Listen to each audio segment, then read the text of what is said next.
শিক্ষার্থীরা আমার শুভেচ্ছা নাও। আশা করি তোমরা সকলে ভালো আছো। আমি ইনশাআল্লাহ ভালো আছি। তোমাদের সাথে হিসাব বিজ্ঞান প্রথম পত্র নিয়ে 238 পৃষ্ঠায় সমস্যা 8 জনাব তোহা ঢাকা কেরানীগঞ্জের এই অঙ্কটা নিয়ে আলোচনা করতেছিলাম। তো করণীয় ক আমাদের আলোচনা হয়ে গেছে। এখানে ছিল জনাব তোহার নিট ক্রয় ও নিট বিক্রয়ের পরিমাণ নির্ণয় করো। তো শিক্ষার্থীরা, আমরা কিন্তু হিসাবের পরিচিতি অধ্যায়ে আমরা হিসাব সম্পর্কে বিস্তারিত আলোচনা করেছি। সম্পদ ব্যয় ডেবিট, আয় দায় মালিকানা সত্ত্ব ক্রেডিট, সম্পদ কমলে ক্রেডিট, সম্পদ বাড়লে ডেবিট, ব্যয় বাড়লে ডেবিট, ব্যয় কমলে ক্রেডিট। আয় দায় এবং মালিকানা সত্ত্ব। আয় বলতে কি, দায় কোনটা, মালিকানা সত্ত্ব কোনটা, বিস্তারিত আলোচনা হয়েছে। আয় দায় এবং মালিকানা সত্ত্ব বৃদ্ধি পেলে ক্রেডিট এবং এগুলি হ্রাস পেলে ডেবিট, এ ব্যাপারে বিস্তারিত আলোচনা হয়েছে। তো জনাব তোহা এই কারবারের যে করণীয় খ, সেখানে টেবুলার সামারি তৈরি করো বলা হয়েছে। টেবুলার সামারি তৈরি করো। দেখো অঙ্কটার মধ্যে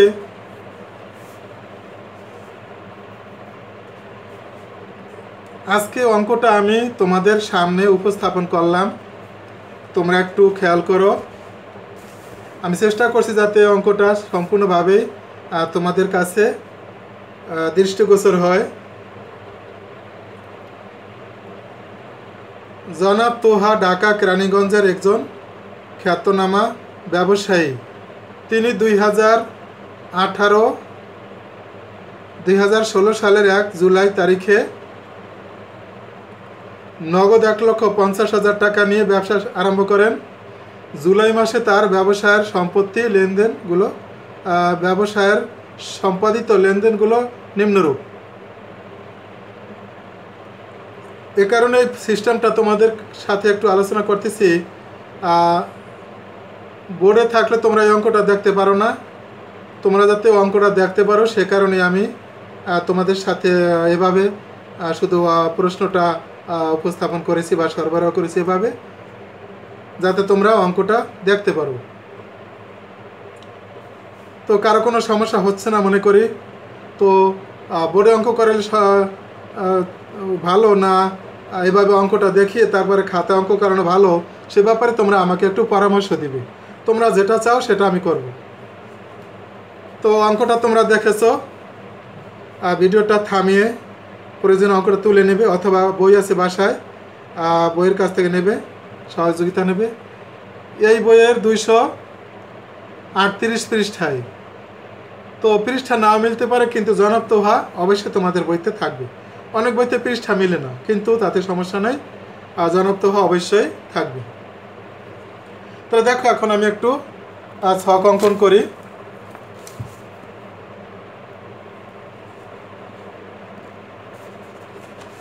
যেহেতু টেবুলার ছক, তো ছক অনেকে ছক কাটার জন্য অঙ্ক করার চেষ্টা করো না যে ছক কীরকম হবে। তো আজকে তোমাদেরকে ছক কাটা একবার দেখিয়েছিলাম, আবার একটু ছক কাটা সম্পর্কে বলবো। করণীয় খ, তো জনাব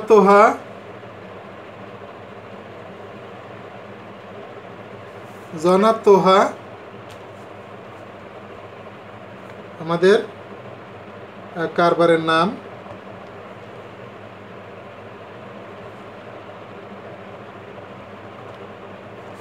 এভাবে আনুমানিক একটু জায়গা রেখে নিচে দাগ দিতে পারো, অথবা পরেও দাগ দিতে পারো। যেখানে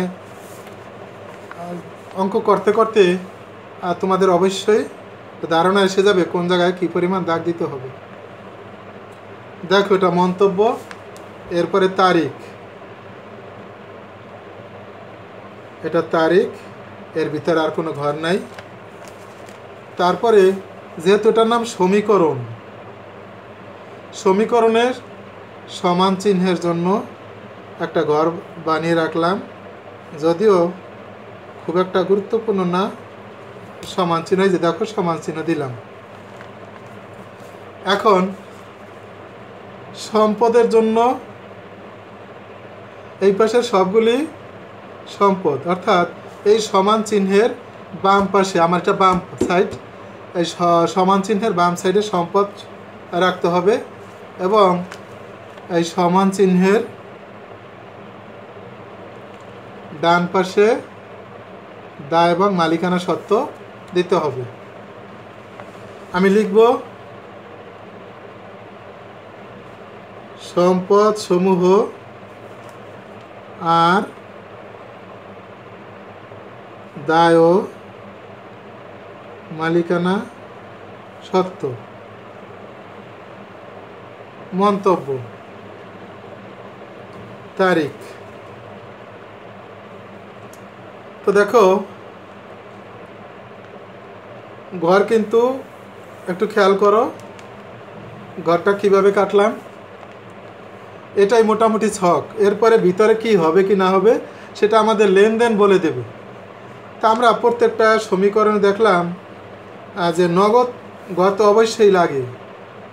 আমাদের হেডলাইন যে আমরা পড়েছি না, সেখানে আমরা দেখেছি নগদ আছে 1,50,000 টাকা। আমাদের মনে আছে 1,50,000 টাকা নগদ নিয়ে, অতএব নগদের ঘর দরকার। এবং যদি বছরের শুরুতে মালিক কিছু টাকা দিয়ে ব্যবসা শুরু করে, সেটাকে প্রাথমিক বিনিয়োগ বা মালিকানা সত্ত্ব বলতে হয়। তো মালিকানা সত্ত্বের একটা ঘর থাকবে, এটাকে মূলধন লিখতে পারো, মূলধন, অথবা মন্ত্রের ঘরের মূলধন, এবং এখানে মালিকানা সত্ত্ব লিখতে পারো, তোমার ইচ্ছা। মালিকানা সত্ত্ব লিখলেই ভালো হবে, এখানে মালিকানা সত্ত্ব লিখলেই ভালো হবে, সংক্ষেপে লিখবা। এরপরে লেনদেনটা আমাদের পড়তে হবে, দেখতে হবে এরপরে কি আছে।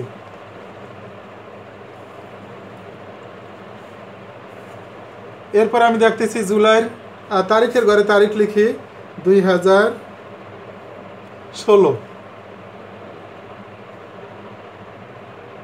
তো আমি লেনদেন পড়ব আর সাথে সাথে ঘর কাটবো। তোমরা একটু খেয়াল করো, জুলাই 1 তারিখ, জুলাই 1, নগদ 1,50,000 টাকা দিয়ে জনাব তোহা এর মালিক ব্যবসা শুরু করলো। এটা কিন্তু মালিকানা সত্ত্ব 1,50,000 টাকা। মন্তব্যের ঘরে মূলধন লিখতে পারো, মূলধন, এবং হেডলাইনে মালিকানা সত্ত্ব লিখবা।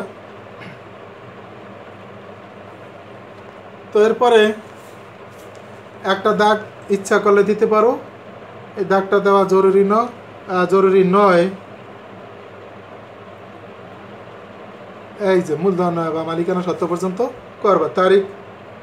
তারিখের ঘর সহ দিতে পারো, অথবা মন্তব্যের ঘর সহ দিতে পারো, না দিলেও চলবে।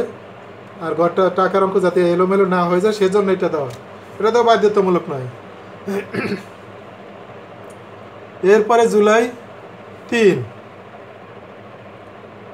জুলাই 3, ব্যালেন্স নামানোর কোনো প্রয়োজন নাই, অযথা সময় নষ্ট। জুলাই 3 তারিখে রয়েছে ধূপছায়া ট্রেডার্সের নিকট থেকে ধারে পণ্য ক্রয় 60,000 টাকা। তোমরা জানো ধারে পণ্য ক্রয় করলে পুরোদেয় হিসাবের সৃষ্টি হয়। এটা সম্পূর্ণটা মিলেও দিতে পারে, তোমাদের ইচ্ছা। ধারে পণ্য ক্রয় করলে পুরোদেয় হিসাবের সৃষ্টি হয়। আমি এখানে পুরোদেয় হিসাবের একটা ঘর দিলাম। এখন পর্যন্ত জানি না যে কি আছে দায়, অতএব পূর্ত হিসাবের একটা ঘর দিলাম।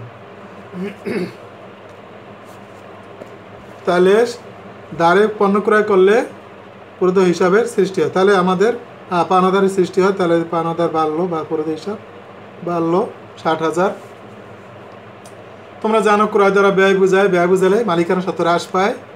তাহলে 60,000 মালিকানা সত্ত্ব হ্রাস পাবে। আমরা ব্যয় লিখতে পারি অথবা ক্রয় লিখতে পারি, ব্যয় লিখলেও চলবে। তাহলে খেয়াল করছো তোমরা, লেনদেন পড়বো, লেনদেন লিখবো, সেজন্য ঘর যখন দরকার তখনই ঘর করা যায়। যদি দুই একটা ঘর খালি থাকে কোনো সমস্যা নেই, কিন্তু ঘরের জন্য অঙ্ক বাদ দেবা সেটা কিন্তু ঠিক হবে না। তোমরা লক্ষ্য করতেছো আমি অঙ্ক পড়তেছি আর ঘর কাটতেছি।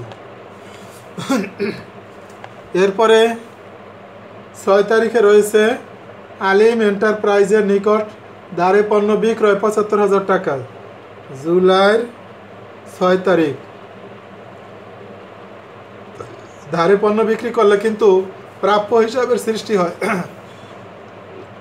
প্রাপ্য হিসাবের সৃষ্টি হয়। দেখো আমি প্রাপ্য হিসাব লিখি,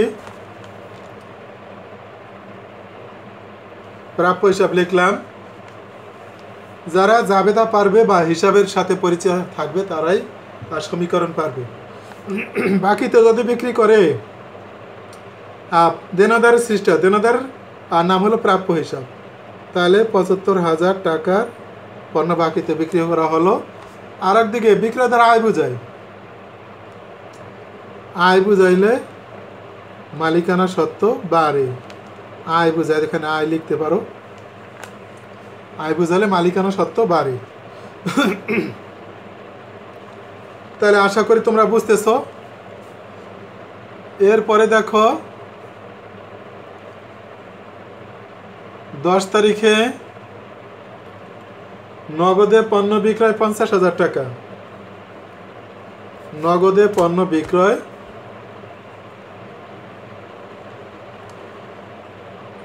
তোমরা কিন্তু খাতায় অঙ্ক করবে, তোমরা তো আর বোর্ডে করবে না।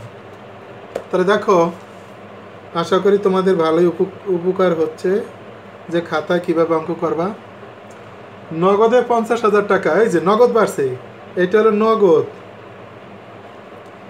নগদ বাড়লো 50,000 টাকা, নগদ বিক্রয়। ওদিকে মালিকানা সত্ত্ব বাড়লো 50,000। তাহলে বিক্রয় দ্বারা আয় বুঝায়।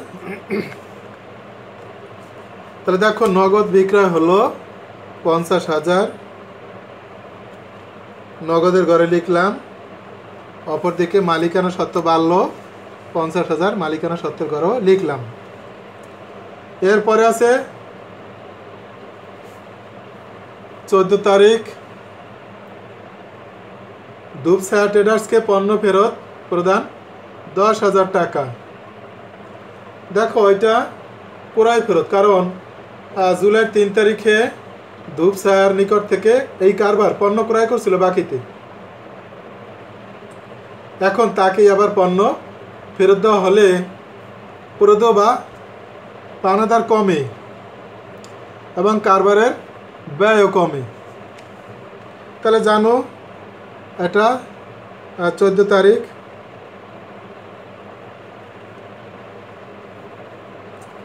তাহলে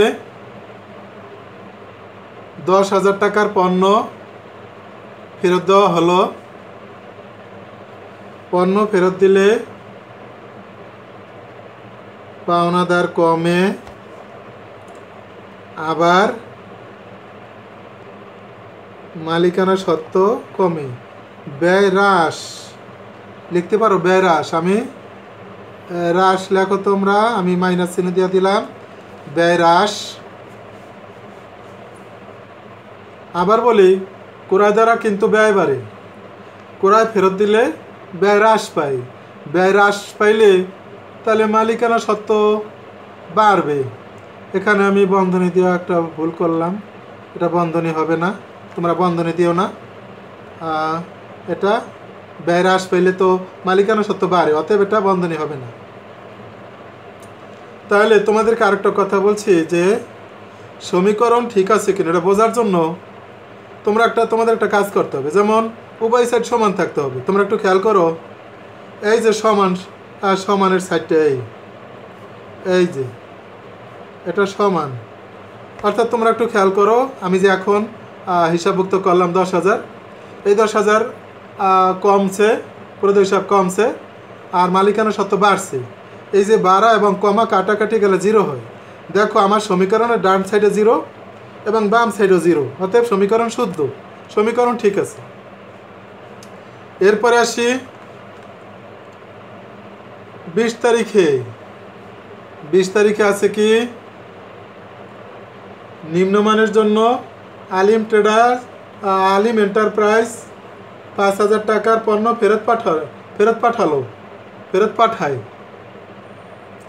তাহলে আলিমের কাছে এই তোহা লিমিটেড পণ্য বিক্রি করছিল ধারে, সেই পণ্যটা এখন আবার ফেরত আসছে, সেটা বিক্রয় ফেরত, অর্থাৎ তোহা লিমিটেড অর্থাৎ এই কারবার পণ্যটা বিক্রি করেছিল বাকিতে, সেই পণ্যটা এখন আবার ফেরত আসতেছে, এটা বিক্রয় ফেরত।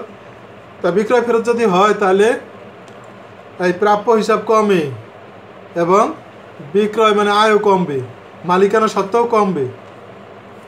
তাহলে দেখো আমি দাগ দিলাম,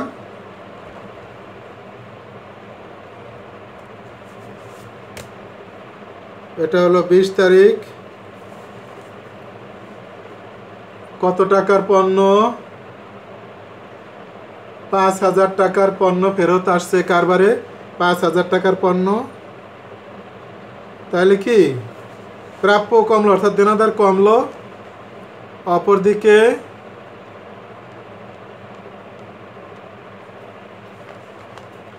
মালিকানা সত্ত্বেও কমলো, আয় হ্রাস। আমি একটু আয় দিয়া মাইনাস চিহ্ন দিলাম, তোমরা আয় হ্রাস লিখবে।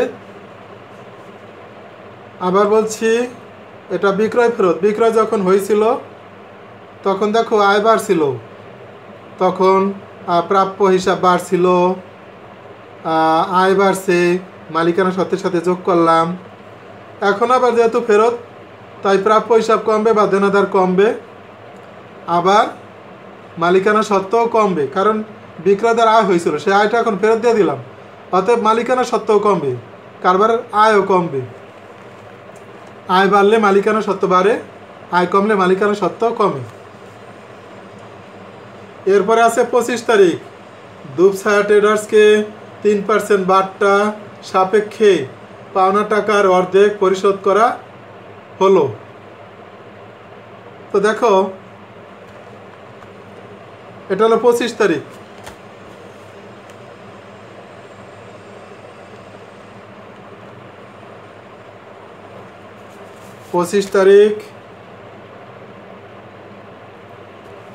পঁচিশ তারিখ কি করছে, একটা গণনা আছে।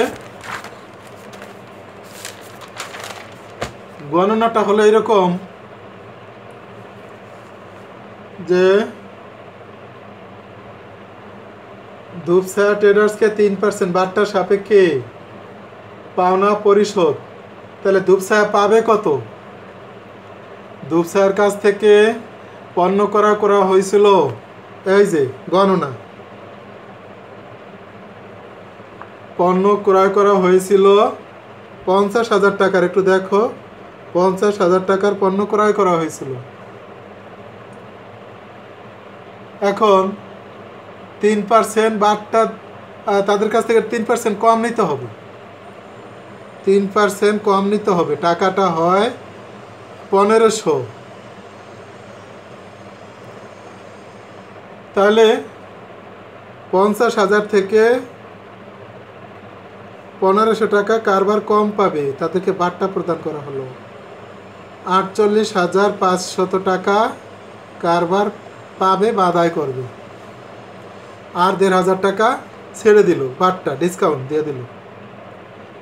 এখন তোমরা খেয়াল করো, এই টাকার অর্ধেক 48,500 টাকার অর্ধেক টাকা পরিশোধ করতে হবে। তাহলে কত হয়? 24,250, 24,250 টাকা প্রদান করবে, কে প্রদান করবে? কারবার। তাহলে যদি প্রদান করে তাহলে পাওনাদার কমে 24,250, 24,250 এটা নগদ প্রদান করবে, তাহলে পাওনাদার কমলো।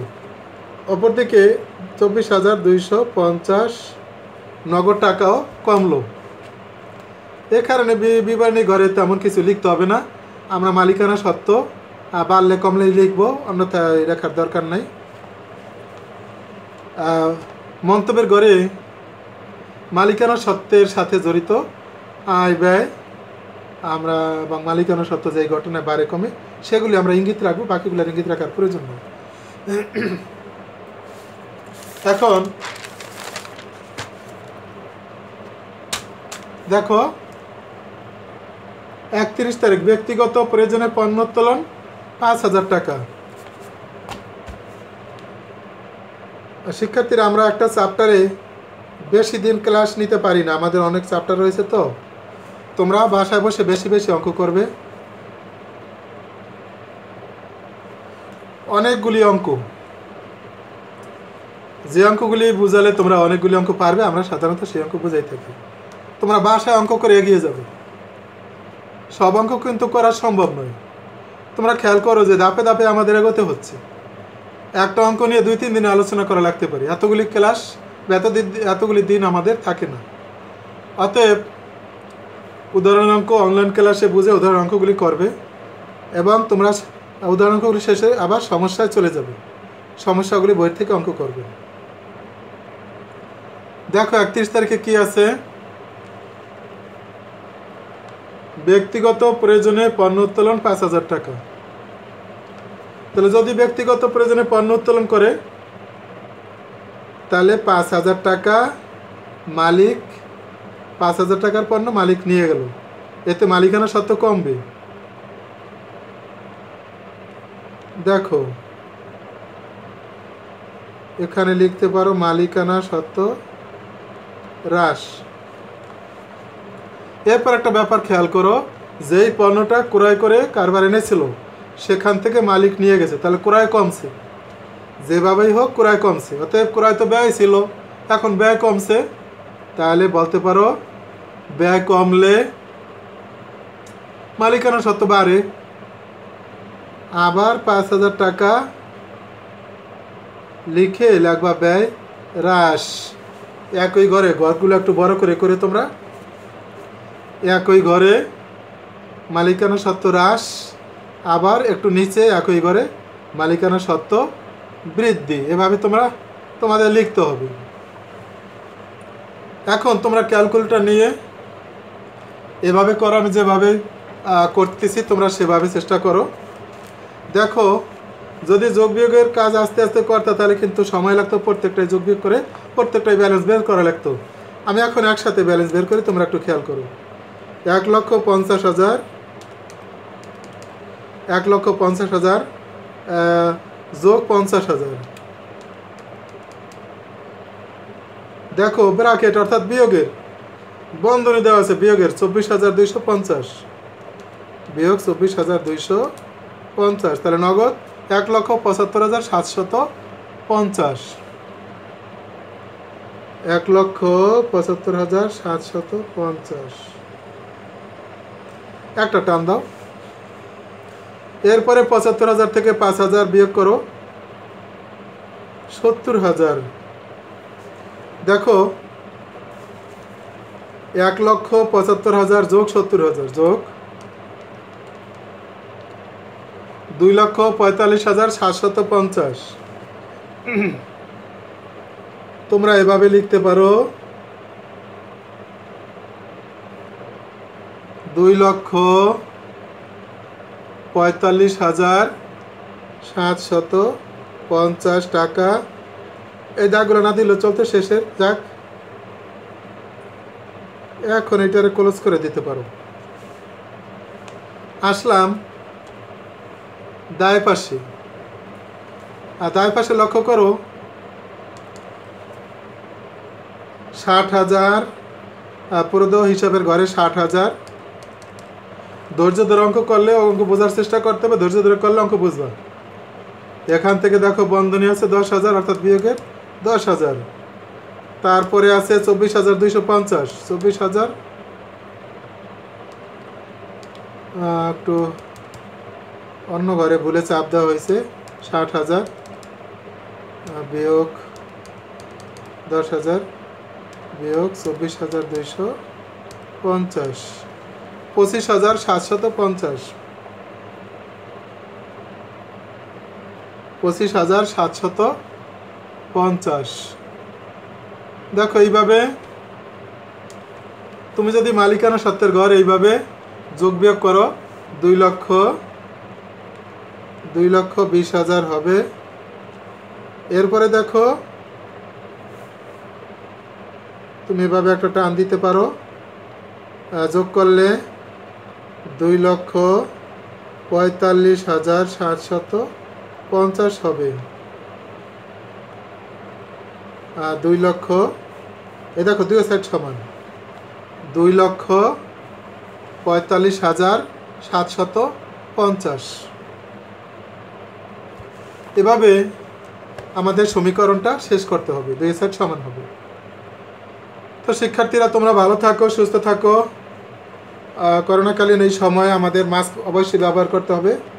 বাইরে যাওয়া খুব একটা ভালো হবে না, যদি যেতেই হয় মাস্ক ব্যবহার করতে হবে, সাবান পানি দিয়ে ভালো করে হাত ধুইতে হবে। তোমরা নিয়মিত অনলাইন ক্লাস করো। আর আপাতত তোমরা ফার্স্ট ইয়ারের ছেলেমেয়েরা প্রথম পত্র করতে থাকো। দ্বিতীয় পত্র করার সময় হলে, হিসাব বিজ্ঞান দ্বিতীয় পত্র করার সময় হলে আমি অবশ্যই অনলাইন ক্লাসে তোমাদেরকে বলবো। ভালো থাকো, সুস্থ থাকো, আল্লাহ হাফেজ।